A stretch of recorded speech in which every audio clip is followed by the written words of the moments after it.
Alright, hello boys and girls, moms and dads. Welcome to Heroes Modern School Academy. This is 5th grade science.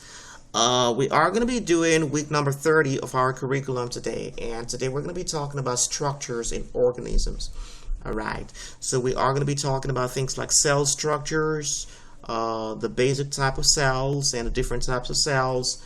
We are going to get started talking about those right now. So what is a cell to start with? So in biology, the basic unit of life is called a cell. In physics and chemistry, they are going to say the basic unit of all matter is an atom. But this is the biology section of our science class today.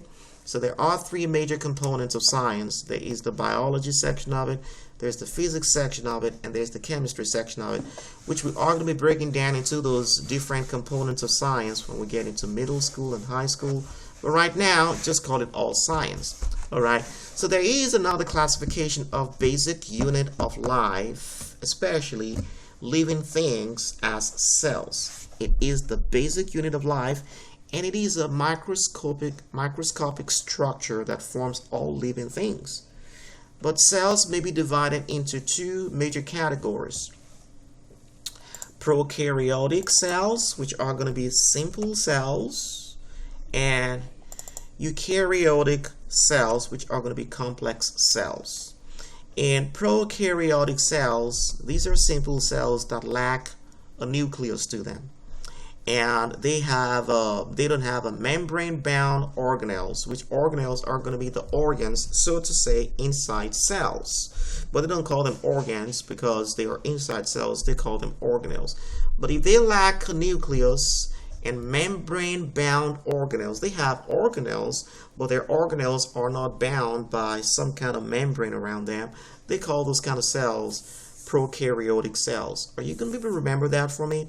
Simple cells that lack nucleus and organelles that are not membrane-bound. Those are prokaryotic cells.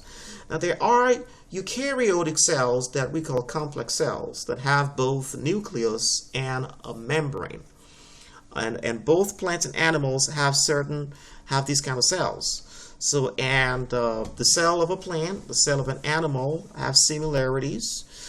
They contain common organelles, which are going to be microscopic or cellular organs such as cell membranes, cell nucleus, mitochondria, endoplasmic, reticulum, ribosomes, and Golgi apparatus. So these are going to be the main organelles of a plant cell and an animal cells, and you are going to see that.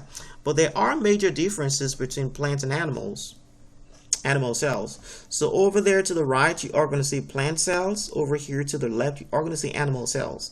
And you are going to see that plants have a cell wall, which animals do not have. Animals have centrioles, while plants do not have centrioles. And animals have lysosomes, while plants do not have lysosomes. All right, we're going to take this deeper at higher grade levels. But for now, just understand these facts, that there are 2 major categories of cell structures. There are prokaryotic cell structures, which is going to be simple cell structures. And then there are going to be eukaryotic cell structures, which are going to be complex cell structures, which plants and animals have by themselves. All right. If you say that talking to anybody as a 5th grader, well, they are going to know that you learned something from the HHA today. All right. So here's your project. So search online for plants and animal cell structures. Compare your findings with the picture that you've seen above. So that's going to be your project number 1. So your project is going to be, go ahead and search online for plants and animal cell structures. And then homework number 2, list 3 organelles that are common to both plants and animals cells. Well, those organelles are going to be things like cell membranes, cell nucleus, endoplasmic, reticulum, ribosomes, Golgi apparatus. All right.